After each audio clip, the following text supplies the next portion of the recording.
Assalamualaikum warahmatullahi wabarakatuh. Alhamdulillahirrabbilalamin.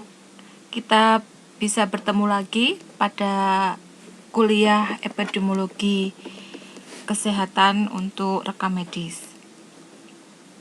Pertemuan kita kali ini membahas tentang konsep sehat sakit. Nah, ini saatnya kita tahu apa yang dimaksud dengan sehat, apa yang dimaksud dengan sakit secara sebenarnya sesuai dengan teori dari epidemiologi. Ini adalah konsep sehat dan sakit.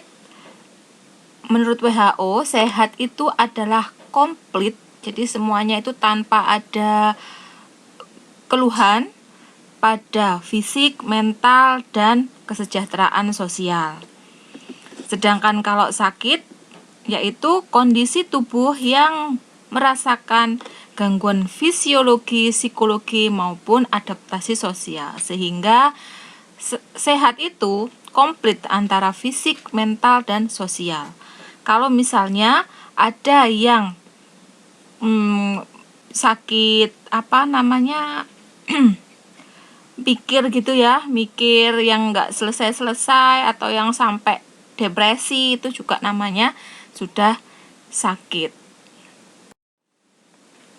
Sedangkan pengertian penyakit itu adalah keadaan terdapat gangguan berupa gangguan fungsi tubuh yang tidak normal, sehingga terjadi kegagalan mekanisme adaptasi di dalam tubuh, sehingga tubuh kita memunculkan suatu gejala tertentu, sehingga itu yang dinamakan sakit. Misalnya nggak bisa jalan atau kemudian sakit kepala gitu ya, itu kan terjadi ada respon tubuh sehingga menyebabkan sakit kepala, sehingga kita tidak bisa bangun atau kemudian susah tidur. Nah, itu namanya mengalami gangguan fungsi tubuh.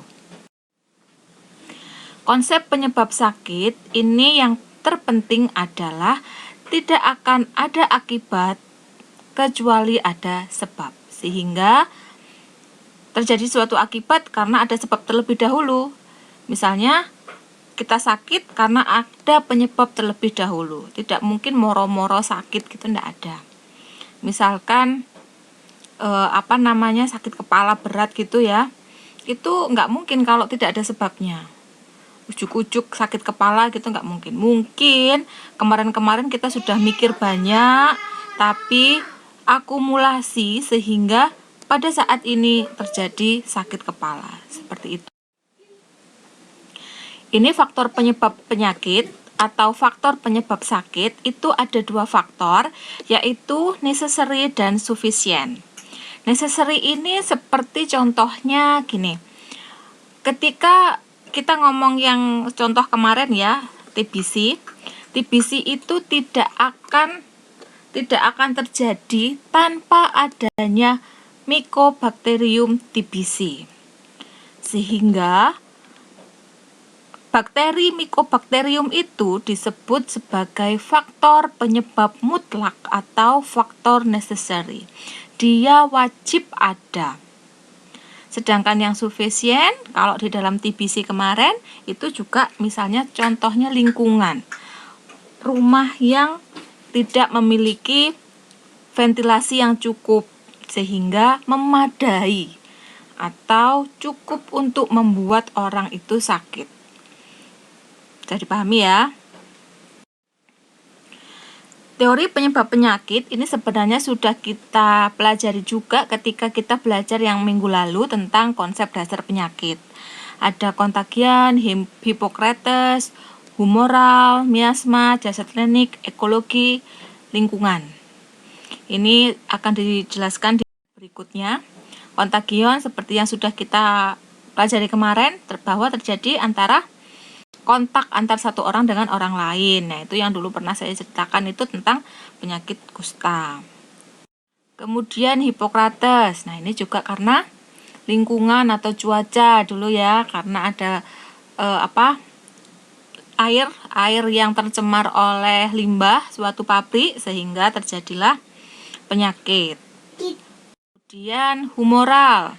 Ini gangguan keseimbangan cairan dalam tubuh. Nah, kalau misalnya kalian pernah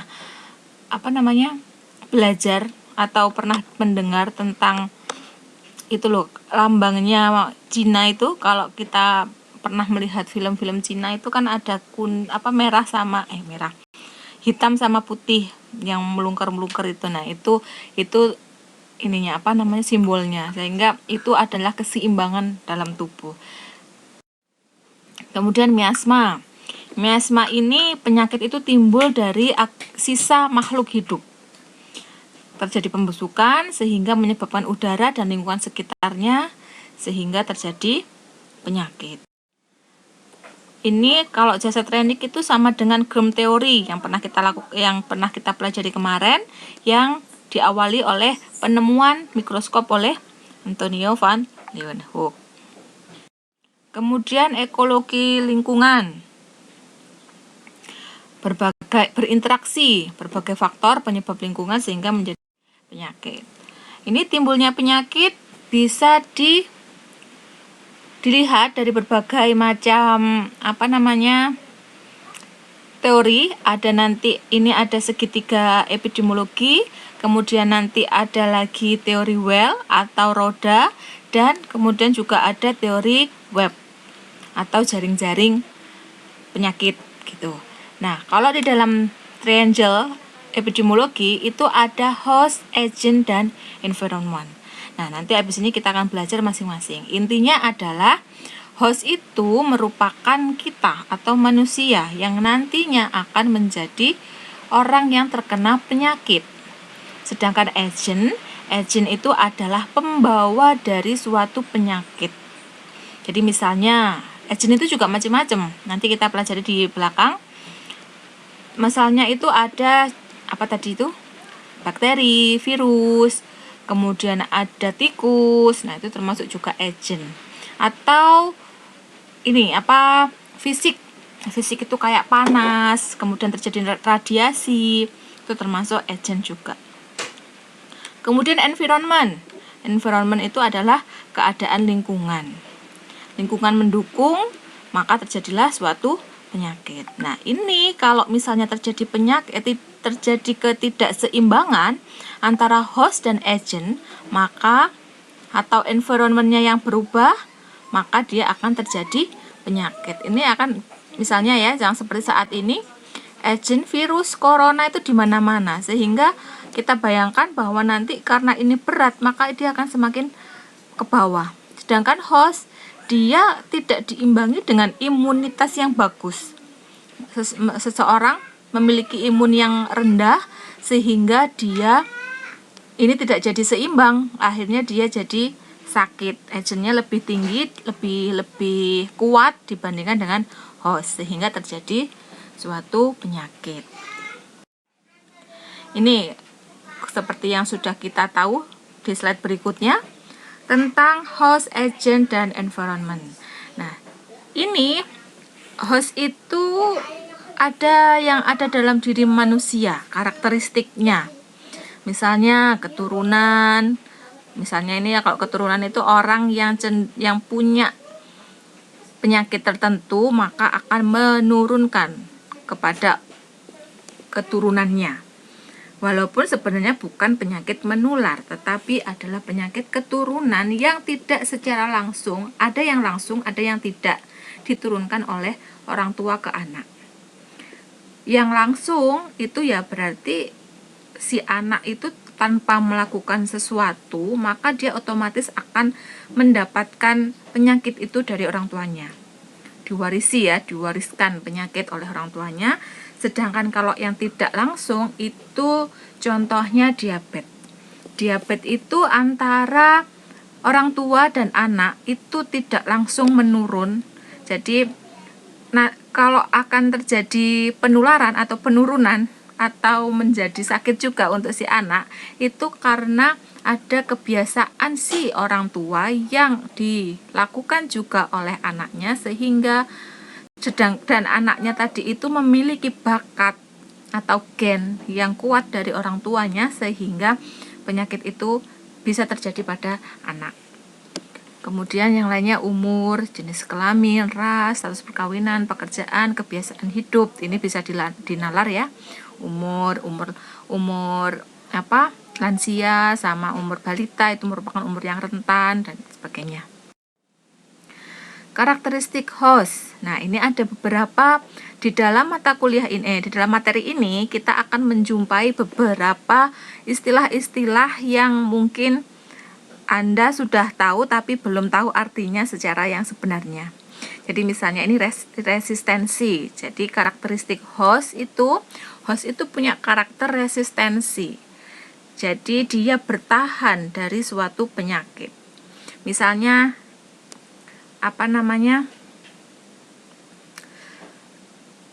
kayak imunisasi atau vaksinasi itu kan membuat orang itu menjadi resisten. Artinya dia sudah, kan vaksin itu kan dimasukkan penyakit atau virus yang dilemahkan sehingga tubuh akan membuat antibodi, mengenalinya dan membuat antibodi. Sehingga suatu saat ketika ada virus yang serupa atau yang sama masuk ke dalam tubuh, maka tubuh akan mengenalinya sebagai, oh, saya sudah punya antibodi atau punya penangkalnya untuk virus yang masuk ke tubuh saya. Seperti itu. Kemudian imunitas itu ya, imun dalam tubuh atau kekebalan dalam tubuh. Kalau misalnya kekebalannya tinggi, ya dia akan cenderung tidak mudah kena penyakit. Kemudian infectiveness, potensi host yang berinteraksi untuk menularkan penyakit kepada orang lain. Nah, ini contohnya kepada virus corona juga ya, karena kita lagi musim itu, jadi lebih kita belajar banyak dari corona ini. Infectiveness ini misalnya ketika sekarang ini sih masih berlaku juga ya. Ketika ada orang yang terinfeksi corona, kemudian diminta untuk isolasi mandiri selama 14 hari, itu diharapkan kemungkinan nanti setelah 14 hari, dia itu akan positif atau negatif. Diharapkan kan negatif, tapi mungkin saja dia masih positif.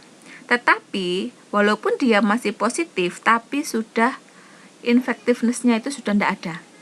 Jadi dia tidak bisa menularkan virusnya coronanya tadi itu sudah tidak menular kepada orang lain.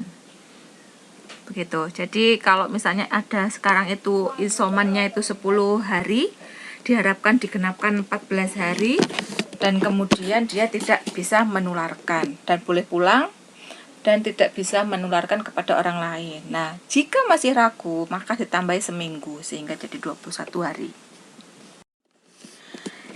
Tadi ada host, kemudian ada agent. Agent ini macam-macam, ada nutrien, kimia, biologi, fisik, dan mekanik. Yang agent itu adalah substansi yang kehadirannya atau ketidakhadirannya dapat menimbulkan mempengaruhi perjalanan suatu penyakit. Gitu ya, kita pelajari.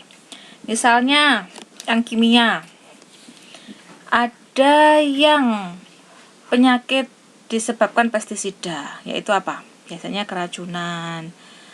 Kemudian ini beberapa lain contohnya itu ureum menjadi uremia, kemudian benda-benda keton menjadi penyakit asidosis.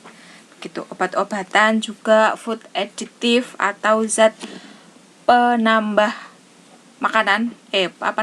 Food additive itu kayak misalnya ya, aditif itu zat tambahan makanan. Jadi misalnya kayak gula buatan yang biasanya kalau tidak cocok di tubuh akan menimbulkan reaksi yang kemudian serak atau kemudian sakit tenggorokan atau radang dan sebagainya itu. Ini juga agen kimia, logam berat, minuman keras dan lain-lain. Ini kemudian agen nutrisi. Agen nutrisi itu termasuk yang kita wajib makan. Jadi kalau misalnya kita tidak kelebihan atau kekurangan dari nutrisi juga akan menjadi suatu penyakit. Misalnya kalau kelebihan lemak maka dia akan menjadi, atau karbohidrat maka menjadi obesitas. Kalau kekurangan vitamin D maka dia akan menjadi defisiensi vitamin, atau apa? Jadinya pendek kayak gitu. Kurang vitamin A bisa jadi rabun senja dan sebagainya. Ini agen mekanik. Agen mekanik ini sesuatu yang dari luar.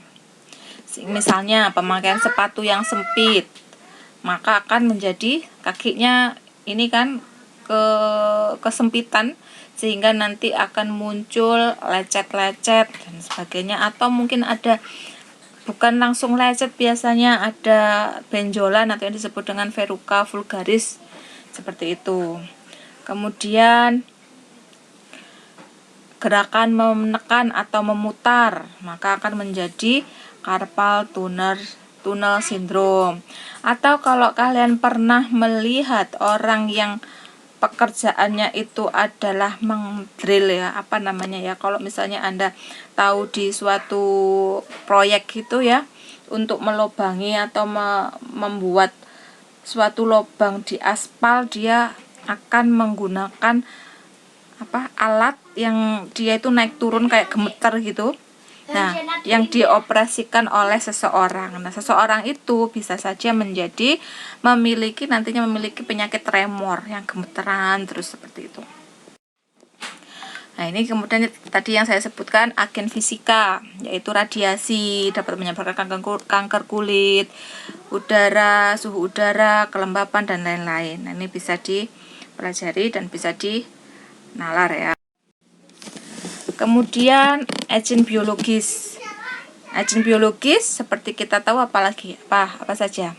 Ada virus, ada bakteri, ada fungi, ada patogen lain. Nah, ini beberapa istilah yang Anda perlu tahu, nantinya bisa dipelajari sendiri untuk pemahamannya. Itu kemampuan menimbulkan reaksinya itu tinggi, tapi derajatnya itu rendah. Jadi kalau misalnya campak yang saat ini ya, kalau dulu campak mah ganas karena dulu menjadi pandemi, tapi sudah ada vaksinnya. Diharapkan nanti corona juga seperti itu. Gejalanya itu menumbuhkan gejala yang tinggi, yaitu ruam-ruam kayak gitu kan, merah-merah di kulit, tetapi virulensinya rendah.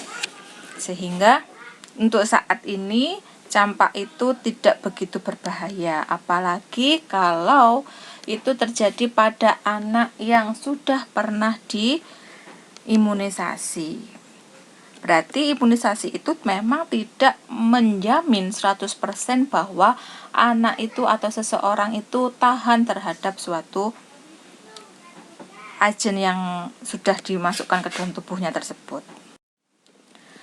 Kemudian antigenisitas, kemampuan organisme untuk menimbulkan atau menstimulasi mekanisme pertahanan penjamu.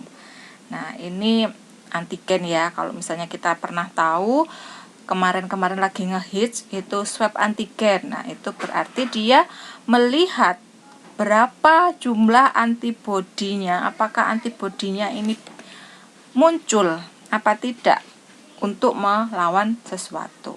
Ini kalau misalnya Anda tahu tentang pemeriksaan kemarin itu yang tentang ya itu yang swab antigen itu kan melihat apakah tubuh kita itu dimasuki virus.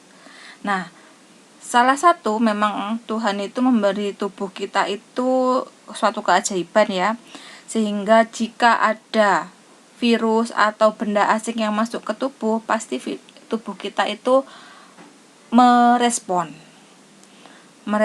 sehingga dia akan membuat antibodi, dan inilah adalah sehingga terdeteksi nanti ini sudah muncul antibodi, berarti kemungkinan dia di dalam tubuhnya itu masuklah suatu virus. Nah, kemarin ini pernah kita tahu ya, katanya rapid itu enggak sama sekali, maksudnya enggak valid gitu. Jadi ada yang orang bukan kena corona tapi dia reaktif. Nah, itu memang benar, karena karena kita tidak melihat apakah di dalam tubuh kita itu ada virus coronanya apa enggak, tapi hanya melihat apakah tubuh kita itu memunculkan antigen itu, apakah memunculkan antibodi untuk melawan sesuatu yang masuk ke dalam tubuhnya. Nah, sesuatu yang masuk dalam tubuhnya itu belum tentu adalah virus corona. Mungkin saja dia virus flu biasa, sehingga walaupun dia itu, apakah itu flu biasa ataukah itu coronanya yang dilihat, yang maunya dilihat, tetapi tetap di dalamnya hasil laboratoriumnya itu pasti dia juga akan bilangnya reaktif karena sudah terbentuk antibodi. Oleh karena itu, yang lebih tepat adalah swab PCR, karena dia melihat benar-benar apakah virus atau benda asing yang masuk ke dalam tubuh itu adalah virus corona atau bukan. Ini infektivitas, kemampuan menginfeksi. Nah, ini kalau misalnya yang sekarang lagi tren juga itu adalah virus corona yang tipe apa itu, B117 ya kalau tidak salah, itu yang katanya memiliki tingkat infektivitas lebih tinggi. Ya, semoga saja dengan adanya vaksin yang kemarin itu tubuh sudah mengenali teman-temannya yang lain, teman-temannya corona yang lain, sehingga nanti reaksi yang ditimbulkan oleh virus tren baru ini tidak mengagetkan tubuh sehingga terjadi kefatalan sampai meninggal dunia. Tadi ada host, agent, kemudian yang ketiga adalah environment. Nah, environment ini termasuk unsur kimia dan radiasi. Jadi kalau seperti tadi yang saya contohkan di depan atau corona gitu ya. Kalau misalnya dia mungkin tapi belum ada penelitian apakah memang corona itu terjadi ketika rumahnya lembab, yang lain-lainnya itu tidak bagus, sanitasi jelek, apakah begitu? Ini belum ada, saya belum baca artikelnya. Tetapi kalau yang TBC tadi menjadi faktor environment penting. Jadi kalau buktinya itu, kalau misalnya seorang perawat yang ada di rumah sakit yang berada di poli TBC, mereka belum tentu tertular oleh Mycobacterium TBC. Karena apa? Karena mungkin di rumahnya sanitasinya bagus, sehingga ketika virus masuk, bakteri ya kalau TBC, ketika bakteri masuk maka dia tidak akan berkembang karena tidak didukung oleh faktor lingkungan. Jadi kalau misalnya didukung oleh faktor lingkungan, maka terjadinya penyakit itu semakin mungkin. Ini bisa dipelajari sendiri ya. Nah, ini yang lain sama seperti triangle epidemiologi. Ada ketika kita belajar teori teori penyakit roda, ini kita mengenal pejamu lingkungan sosial dan inti genetik. Lingkungan kalau ngomong gini berarti lingkungan biologi termasuk yang virus-virus tadi. Virus, bakteri masuk di situ. Kemudian lingkungan sosial termasuk yang mekanik, fisik itu masuk di situ. Kemudian ada inti genetik. Seperti tadi yang saya sampaikan, ketika seseorang memiliki penyakit diabetes dan anaknya akan tertular jika anak tersebut melakukan kebiasaan yang sama dengan seperti orang tuanya, dan juga karena si anak memiliki gen yang sama dengan orang tuanya, sehingga jika dia makan manis, tubuhnya juga akan bereaksi sama seperti orang tuanya, sehingga nantinya akan menjadi diabetes. Nah, ini kalau untuk penyakit menular silahkan dicari, nanti kita diskusikan. Ini sama halnya dengan well, teori laba-laba atau the web of caution. Ini disebabkan dari berbagai macam penyebab. Jadi ada yang karena virus, karena agent ya, maksudnya mikrobakteri, cuaca, lingkungan, sosial, dan sebagainya. Gen juga. Konsep terjadinya suatu penyakit.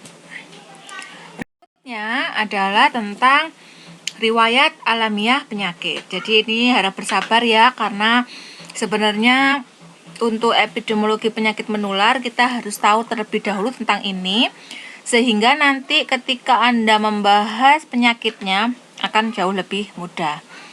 Dan nanti untuk yang penyakit tidak menular juga akan jadikan satu, karena hanya tinggal memberikan contohnya ketika ada di penyakit yang tidak menular. Bahasan berikutnya adalah riwayat alamiah penyakit.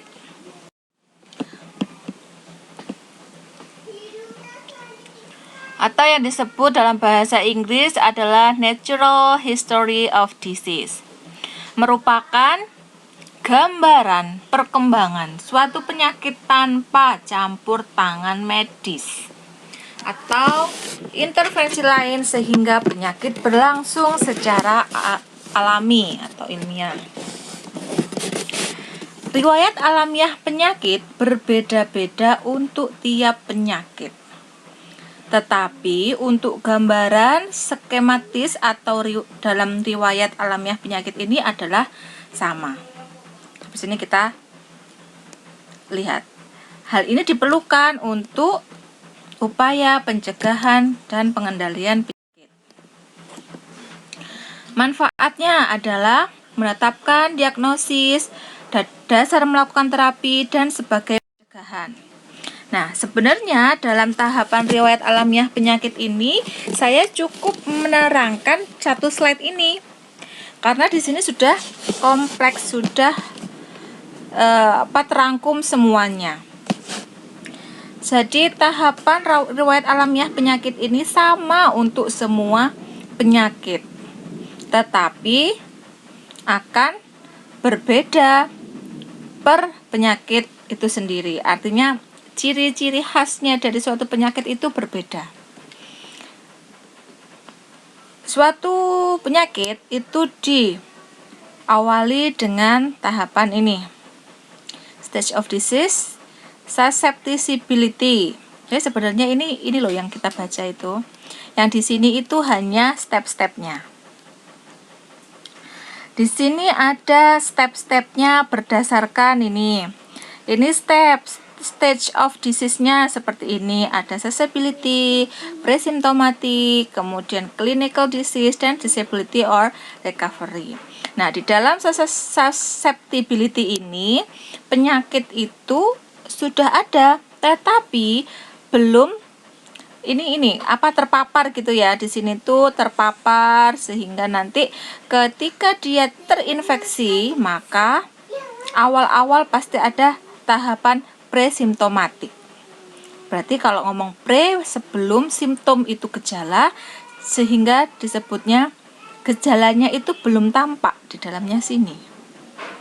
Kemudian akan menjadi clinical disease. Kalau kita lihat di sini, ketika dia ada di susceptibility, dia masih berada belum ada penyakit kan? Ini loh yang garis ini.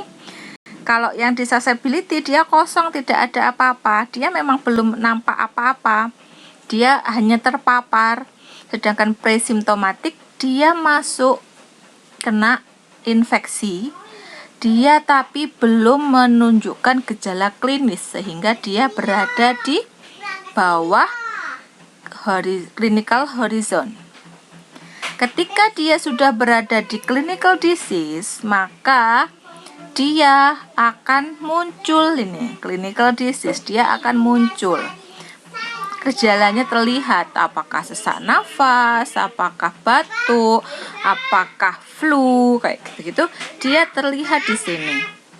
Kemudian ketika berada di sini, dia bisa saja endingnya dia bisa outcome death, meninggal, atau dia sembuh, ini kan di puncaknya ya, di puncak sehingga dia meninggal, atau dia sudah mulai menurun tapi dia menjadi penyakit kronis. Kemudian semakin menurun lagi, dia akan menjadi residual disability. Terjadi kecacatan di sini. Seperti itu.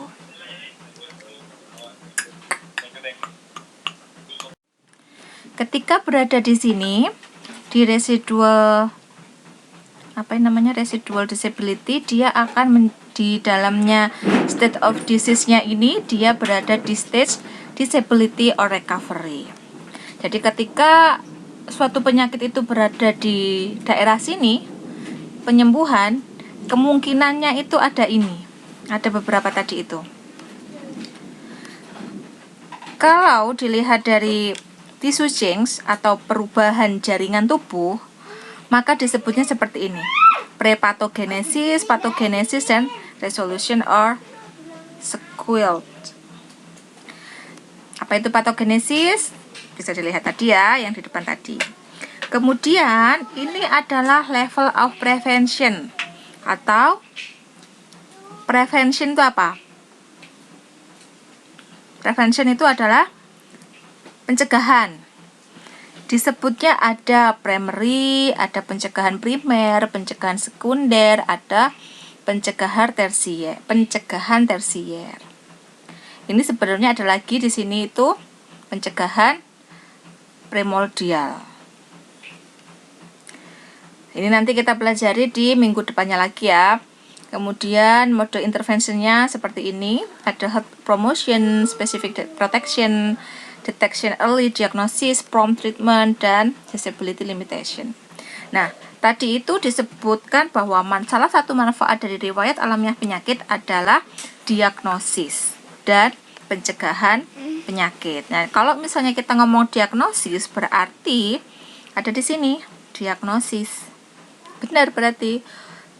Sehingga ketika seseorang itu, misalnya kita ngomong corona ya, ketika kena corona itu, orang seperti kita pada umumnya, dia accessibility, dia seperti kita mungkin, apalagi yang ada di rumah sakit gitu, mungkin mereka juga terpapar, tetapi ada yang memberikan presimptom. Nah, di dalamnya presimptom sendiri tadi ini saya lupa belum menyampaikan, dia sebenarnya bisa moro-moro ini abortive condition, sehingga dia itu bisa saja tiba-tiba dia masih berada di stage presimptom tapi dia sudah mengalami penyembuhan atau yang lain. Ini ya, nanti bisa dipelajari lebih lanjut. Ini untuk keterangan dari lembar tadi itu, satu slide tadi itu, sepertinya sudah saya sampaikan, sehingga nanti ini silahkan dipelajari sendiri. Apa itu yang dinamakan dengan stage of susceptibility. Ini masih juga stage of susceptibility. Kemudian tahap presimptomatis atau sebelum gejala muncul. Kemudian tahap klinis. Nanti Anda akan mengenal inkubasi, penyakit dini, dan penyakit lanjut. Nanti tolong untuk yang presentasi, baik di penyakit menular maupun yang tidak menular, menceritakan tentang ini juga ya. Misalnya di penyakit corona misalnya, atau COVID ya, COVID-19 ini bagaimana clinical disease-nya, tahapan alamiah riwayat penyakitnya itu seperti apa, dan sebagainya.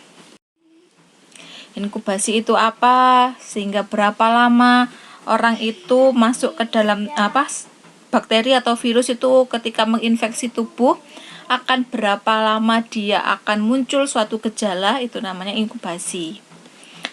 Berapa lama periodenya? Kalau misalnya di HIV itu menurut penelitian itu sekitar 10 tahun baru tampak gejalanya. Kalau sebelum itu tidak kelihatan, sama seperti orang biasa. Ini periodenya ini bisa dideteksi. Nah, ketika dalam masa inkubasi itu, sebenarnya virus atau bakteri yang ada di dalam tubuh itu bisa dilihat, yaitu bisa dilabkan atau dengan menggunakan berbagai macam lab atau screening lainnya atau model pemeriksaan laboratorium lainnya. Sehingga ketika ini yang jelas ya, misalnya kita tahu ada orang OTG gitu ya, untuk COVID ini ada OTG tetapi dia itu tidak memunculkan gejala tapi dia positif. Nah, seperti itulah periode inkubasi ini. Kalau nantinya dia ada gejala, berarti dia sudah memasuki tahap clinical disease. Penyakit dini. Nah, ini muncul tahap pertama, mungkin mual-mual, pusing, dan sebagainya. Penyakit lanjut, ini bertambah hebat. Ada yang misalnya nyerinya itu semakin hebat, dan sebagainya. Tahap kecacatan atau kesembuhan, ada yang nantinya sembuh sempurna, sembuh dengan cacat, atau membawa karier, atau menjadi penyakit itu kronis, atau yang terakhir fatalitasnya adalah meninggal. Ini cara transmisi penyakit. Ini nanti ada gambarnya di bawah. Cara transmisi penyakit itu pasti ada jalan keluar, kemudian ada pembawanya, kemudian ada jalan masuknya. Jadi contohnya kalau di COVID ini, keluarnya itu lewat apa virus itu? Lewat apa itu namanya? Percikan droplet yang keluar dari mulut seseorang ketika berbicara. Oleh karena itu kita disarankan memakai masker. Nah, itu penyakitnya itu ketika kita ngomong, misalnya ada seorang yang kena corona gitu, ngomong itu dia yang dikeluarkan dia, dropletnya dia itu akan membawa virus. Reservoirnya berarti apa? Udara, ya. Udara, virus itu dibawa oleh udara masuk kepada orang lain. Orang lain masuknya lewat apa? Ya lewat pernafasan, entah itu mulutnya atau lewat hidungnya atau matanya, sesuatu yang bisa masuk kepada tubuh. Nah, itu namanya transmisi penyakit. Dan ini pasti ada portal of entry and portal of exit, dan ada reservoir atau perantaranya. Kemudian transmisinya droplet, menggunakan droplet akhirnya orang itu kena. Coba nanti dicari sesuatu penyakit berdasarkan ini ya. Ini tadi sudah portal of exit-nya, keluarnya ada respirasi kalau misalnya tadi itu corona, kemudian ada urin, ada fesesnya yang menularkan dan lain-lain, lesi kulit. Ini kemudian portal of entry, masuknya, cara masuknya dengan apa ke tubuh kita, ke tubuh orang yang sehat. Nah, itu dia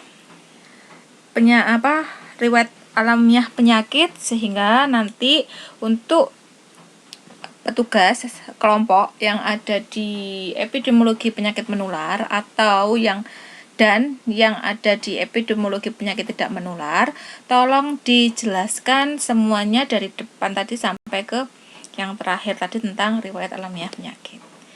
Untuk yang minggu depannya berarti lanjutannya sesuai dengan apa yang sudah saya sampaikan di dalam kontrak kuliah. Ini semuanya masih berurutan. Begitu, terima kasih atas perhatiannya. Mohon maaf jika ada yang kurang berkenan. Saya akhiri. Wassalamualaikum warahmatullahi wabarakatuh.